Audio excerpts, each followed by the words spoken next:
अगर आप टेबल के विड्थ और हाइट को अपनी मर्जी से कस्टमाइज करना चाहते हैं तो बहुत ही सिंपल, अपने माउस के पॉइंटर को दोनों कॉलम के बीच में जो लाइन मौजूद है उस पर रखें। जब माउस का साइन इस तरह से प्लस में तब्दील हो जाए तब क्लिक करते हुए आप अपने कॉलम की साइज को कम कर सकते हैं।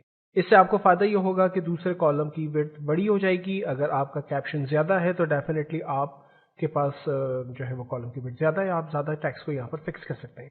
और अगर ऐसा नहीं है तो आप बारी बारी तमाम कॉलम के विड्थ को अपने हिसाब से छोटा कर सकते हैं। फाइनली आप अपने पूरे टेबल को इंटायरली छोटा कर लेते हैं। डेफिनेटली इसका एक और ऑप्शन भी मौजूद है, शॉर्टकट तरीका भी है, जिससे आप इंटायर टेबल की विड्थ को उतना कर देते हैं जितना उस पे स्पेस जो है, सॉरी टेक्स्ट जो है वो मौजूद है। अनवांटेड एरिया और जो फजूल स्पेसेस है वो खुद ब खुद खत्म हो जाएंगे। तो ये मैं आगे आपके साथ शेयर कर लूंगा। फिलहाल मैंने अपने टेबल में तमाम कॉलम की विड्थ को कम कर दिया। अगर आपको हाइट को कम करना है तो आपने दोनों रॉस के बीच में माउस के पॉइंटर को जब इस तरह से प्लस में तब्दील हो जाए, क्लिक करते हुए उस रॉ की साइज को आप बड़ा कर सकते हैं या फिर आप इस रॉ की साइज को कम भी कर सकते हैं। अगर आप अपने टेबल की तमाम लाइंस को ऑफ करना चाहते हैं, आप चाहते हैं कि यहाँ पर टेबल नजर ही ना आए, तो इसके लिए सिंपल तरीका हमने डिस्कस किया था। बॉर्डर्स में जाकर लेट अज्यूम करें आपने नो बॉर्डर के ऑप्शन पर क्लिक किया। मैं अपने पूरे टेबल को सेलेक्ट कर लेता हूं। बॉर्डर्स में जाकर मैंने नो बॉर्डर्स पे क्लिक किया। आप देखें यहाँ पर बॉर्डर्स मेरे पास ऑफ हो गई हैं। लेकिन बॉर्डर को ऑफ करने के बाद स्टिल यहाँ पर कुछ डॉटेड लाइन नजर आ रही हैं। ये एक्चुअली ग्रिड लाइन कहलाती हैं।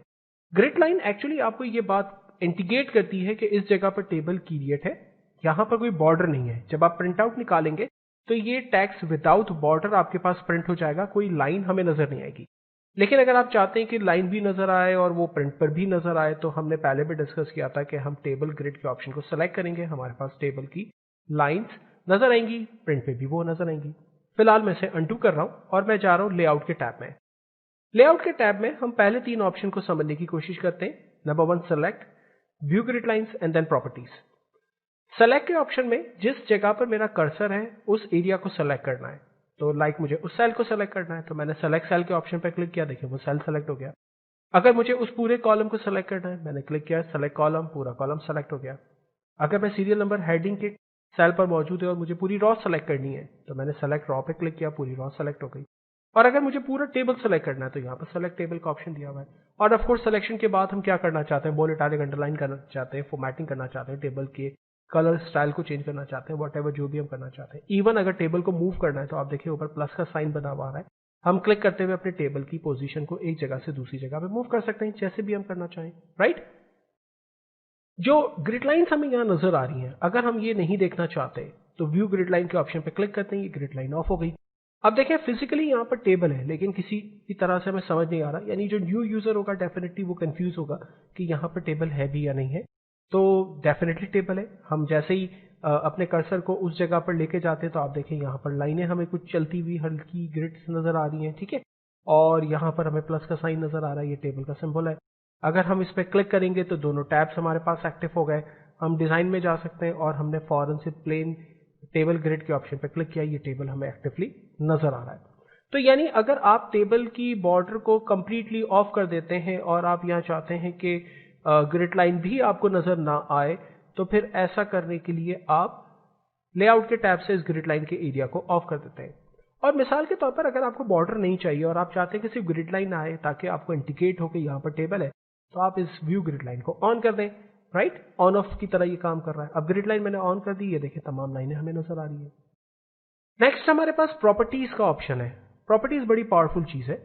सम टाइम होता ही है कि मुझे अपने टेबल की अलाइनमेंट को चेंज करना है। आमतौर पर टेबल की जो पोजीशन होती है वो लेफ्ट अलाइन होती है। आप देख सकते हैं इस पेज पर टेबल मेरा लेफ्ट अलाइन है। लेकिन अगर आप टेबल की अलाइनमेंट को सेंटर करना चाहते हैं या राइट अलाइन करना चाहते हैं तो यहाँ पर ऑप्शन दिए हुए उनको आप यूटिलाइज कर सकते हैं। सो मैंने यहाँ से टेबल की अलाइनमेंट को सेंटर कर दिया, ओके कर दिया। ये देखें टेबल मेरा सेंटर लाइन है। और अगर मुझे इसे राइट अलाइन करना है तो जस्ट मैंने उस पर राइट पे क्लिक किया एंड देन ओके किया, टेबल राइट अलाइन हो गया।